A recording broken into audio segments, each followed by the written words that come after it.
আজকে আমি শেয়ার করব আমি কিভাবে ধনেপাতার ভর্তাটা তৈরি করে থাকি। এখানে হচ্ছে আমি সামান্য একটু তেলের মধ্যে আস্ত রসুন, আস্ত কাঁচামরিচ আর মোটা মোটা করে কাটা কিছু পেঁয়াজ দিয়ে সামান্য কিছুক্ষণের জন্য ঢেকে রাখছিলাম।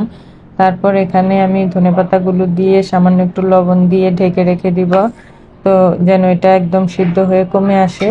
তো সেদ্ধ হয়ে যাওয়ার পর এটার এক্সট্রা যে পানিটা বের হয়েছে সেটা আমি সামান্য কিছুটা শুকিয়ে নিব, একদম পুরোপুরি শুকিয়ে নিব না।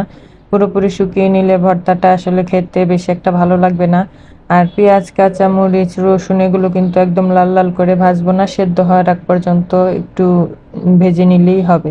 তো এখন আমি ধনেপাতা, পেঁয়াজ, কাঁচামরিচ, রসুন সব কিছু তুলে রেখে দিব, ঠান্ডা হলে এটা পাটায় বেটে নিব।